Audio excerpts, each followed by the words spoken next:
World wise में आप सबका स्वागत है। मैं हूं सुहाना वारसी। व्यूअर्स, जम्मू में कुछ दिनों से कुछ घटनाएं घट रही हैं जिनकी वजह से जम्मू में सुरक्षा व्यवस्था पर सवाल उठाना शुरू हो गया है। जी हां, आप जानते हैं कुछ दिन पहले जम्मू में नरवाल के मुकाम पे एक राजनीतिक कार्यकर्ता पे हमला हुआ था और उसके बाद मुट्ठी में एक युवक एक गोली कांड में घायल हुए थे। और कल रात को जम्मू के ग्रेटर कैलाश में भी एक गोलीकांड हुआ जिसमें private school parent association mister Amit Kapoor पर जानलेवा हमला हुआ। आपको बता दें कि Amit Kapoor private school parent association के प्रेसिडेंट हैं और काफ़ी अरसे से एक्टिव हैं। कोरोना वायरस के दौरान स्कूल बंद है और इस दौरान अमित कपूर ने कई ऐसी मर्तबा प्रदर्शन किए, प्रेस कॉन्फ्रेंस की और ये मांग की कि स्कूल बंद होने के चलते जो प्राइवेट स्कूल फी चार्ज करते हैं उसमें कटौती हो। और इस विषय को लेकर पेरेंट्स को मोबिलाइज किया, प्रोटेस्ट किया और कल रात को जब वो ग्रेटर कैलाश के नज़दीक अपने घर को जा रहे थे तो लोगों ने उन पर जानलेवा हमला किया। 3 गोलियां उन पर दागी। भले ही वो इस हमले से बच गए, लेकिन इस तरह के कांड जम्मू में आम नागरिक की सुरक्षा के लिए सवाल खड़े करते हैं। आइए हम आपको अमित कपूर की जुबान से ये सारा वाकया सुनाते हैं। ये इंसिडेंट कब हुआ और कैसे हुआ, आइए जानते हैं अमित कपूर से। मेरी बड़ी कामना में मीटिंग थी। आप सब जानते हैं कि कल मेरा प्रोटेस्ट था प्रेस क्लब में, तो उसी को लेकर मैंने मीटिंग रखी थी पेरेंट्स के साथ। मैं चाहता था कि इस बार मुझे काफ़ी कॉल्स आई मेरे मैसेज डालने के बाद पेरेंट एसोसिएशन में कि अब हमारा टाइम आ गया है बाहर निकलने का, क्योंकि छोटे छोटे बच्चों की क्लासेस लगाई जा रही थी 8 तारीख से। आखिर क्यों, जब पूरे देश में छोटे बच्चों की क्लासेस नहीं लगाई गई, जब 3 स्टेटों में फीसें माफ होगी तो हमारे जम्मू कश्मीर में क्यों नहीं हो रही। मुझे ऑलरेडी धमकियां दी गई आईपीएस ऑफिसरों के सामने, मुझे टोटल पूरी तरह मेरी इमेज खत्म कर दी गई। और आज तो हद ही होगी। पहले मैंने सोचा कि कुछ भी नहीं हुआ, एक पटाखे जैसे बजे हैं। मैं बड़ी ब्राह्मणा मीटिंग से आ रहा था, बड़ी ब्राह्मणा मीटिंग से जैसे ही मैं ग्रेटर कैलाश को एंटर किया, मैंने थोड़ी सी आगे जाके मैं टॉयलेट कर रहा था।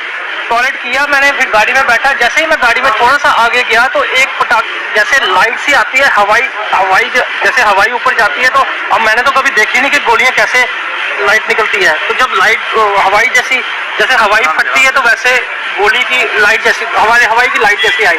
तो एक लाइट आई तो मैं नीचे होकर मैंने सोचा अब मुझे थोड़ी पता, मेरा शीशा टूटेगा तो मुझे पता चलेगा कि भाई मेरे पे हमला हुआ है। मुझे तो पता ही नहीं चला कि भाई मेरे पे हमला हुआ है या किस पे हमला हुआ है। तो एक हुए, जब दूसरी लाइट भी मैंने देखी तो फिर मैं नीचे डाउन हो गया और गाड़ी मैंने थोड़ा सा आगे करके रोक दी। जब रोकी मैंने गाड़ी तो तीसरी एक बार और लाइट आई। जब तीसरी लाइट आई फिर मैंने क्या किया मुझे कुछ नहीं पता, मैंने कैसे गाड़ी नाके तक पहुंचाई कैसे नहीं पहुंचाई।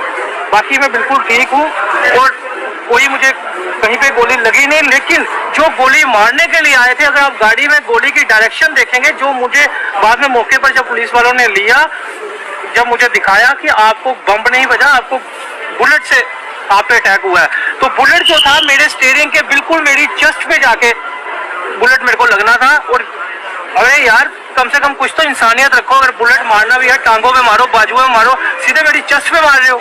मेरी भी तो फैमिली है, मैंने कौन सा आपका कुछ बिगाड़ दिया। मैं तो छोटे बच्चों की फाइट कर रहा हूँ, मैंने कुछ गलत तो नहीं किया ऐसा। इन सब के पीछे किसका हाथ कहेंगे आप? देखिए मैं इस चीज के लिए कुछ भी नहीं कह सकता, ये आप सब जानते ही हैं। ये पुलिस इन्वेस्टिगेशन जब करेगी वो देखेगी क्या। लेकिन मैं चाहता हूं कि मैं जब ठीक हो जाऊं मैं आपको पूरा A to Z बात बताऊं, A to Z में डिटेल में बताऊं कि किस तरह मेरी इमेज को खराब करने की कोशिश की गई, मुझे दबाया गया, एक गैंगस्टर से मेरे को मैसेज पहुंचाया गया। मैं उस गैंगस्टर का अभी नाम नहीं ले सकता क्योंकि मेरी फैमिली बिल्कुल अकेले है। मेरे घर में फैमिली मेरी बिल्कुल अकेले है, मेरे छोटे छोटे बच्चे हैं। लेकिन मैं ये फाइट बंद नहीं करूंगा, ये मत सोचिएगा कि मैं ये फाइट बंद कर दूंगा, ये फाइट बंद नहीं करूंगा। लेकिन मुझे गैंगस्टर से मैसेज पहुंचाया गया था लास्ट मंथ कि तू पीछे हट जा। क्या इसके बारे में आपने कोई कंप्लेन दर्ज की थी? सर मेरी कंप्लेनें लगती कहाँ पे हैं। मैंने स्टार्टिंग में ही 6 महीने पहले कंप्लेनें दर्ज की थी कि मुझे मेरी जान का खतरा है। शायद आप लोगों को पता होगा, मैंने प्रेस कॉन्फ्रेंस करके भी बोला है मेरी जान का खतरा है। मगर कंप्लेनें किसकी? कंप्लेन तो लगती है पैसे वालों की, कंप्लेन लगती है अप्रोच वालों की। हमारी कंप्लेन कहाँ लगेगी? किसको कंप्लेन करें? हमने तो, मेरे पास अभी भी प्रूफ पड़े हुए हैं, मैंने बाई पोस्ट भी कंप्लेनें भेजी है। और मैं ह्यूमन राइट संस्करण HRSS का जम्मू का एजुकेशन फैसिलिटेटर हूं। मैं सिर्फ पेरेंट एसोसिएशन जम्मू का प्रेसिडेंट नहीं हूं, मैं जो हमारी HRSS है उनके प्रेसिडेंट भी यहाँ पे आए हुए हैं। और हमने UN कमीशन में भी कल सुबह हमारी दिल्ली में कंप्लेन हो जाएगी। और मुझे उम्मीद है कि इस बार जो इन्वेस्टिगेशन होगी, जो भी देखिए, हमला होता है भाई साहब, गोली मारनी है, टांग में मारो, बाजू में मारो, मेरे को उपाहिश कर दो, लेकिन सीधे मेरी चेस्ट में बुलेट भाग गए यार।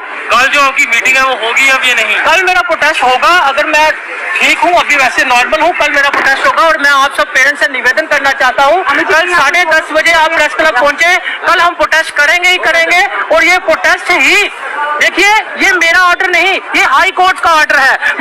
मैं कोई अपने से ऑर्डर नहीं बना रहा, राजस्थान, मद्रास और कर्नाटका का हाई कोर्ट का ऑर्डर है। कर्नाटका ने भी फीस स्लैश कर दी है, तो जम्मू कश्मीर में क्यों नहीं? मैं कोई मांग, अपने घर की मांग नहीं कर रहा, मैं इन लोगों की मांग कर रहा हूँ, इनके लोगों के बच्चों की मांग कर रहा हूँ। आखिर मैंने आप लोगों को बिगाड़ा क्या है? मैंने क्या गलत कह दिया इसमें? मैं अगर कोई ऑर्डर आता है, उस ऑर्डर को इंप्लीमेंट करने की बात करता हूँ, तो इसमें क्या गलत है? मुझे भी बताया जाए मैंने क्या गलत किया है। आखिर मेरे साथ ऐसा क्यों? पहले मेरे को गैंगस्टर की धमकी आती है, फिर मेरे को गाड़ियां रुकवा के बोला जाता है, जब मैं कंप्लेन कर, मेरी तो झूठी न्यूज तक लगा दी गई। अमित कपूर के ऊपर इंडिविजुअल FIR एक भी नहीं, लेकिन अमित कपूर की फाइल बन गई। हद है यार, सच्चाई की कोई कीमत है नहीं, क्या इन लीडरों की कीमत है? गोली मारनी है, सीधे मार दो आगे। हमें की आज तो अब बाल बाल बचे हैं। आप मेरी गाड़ी की पोजीशन देखेंगे, मुझे तो पता ही नहीं चला कि मेरे पे बुलेट चले हैं। मैंने सोचा पटाखे बजे हैं कोई।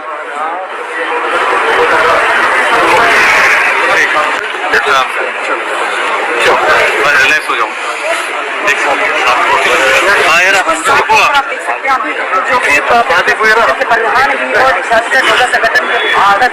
तरह से एक मुहिम चलाई है। लाइक करें, और अगर आपने हमारे YouTube चैनल को अभी तक सब्सक्राइब नहीं किया है तो जल्दी से सब्सक्राइब कर दीजिए, बेल आइकन जरूर प्रेस करें ताकि आपको हमारे वीडियो की नोटिफिकेशन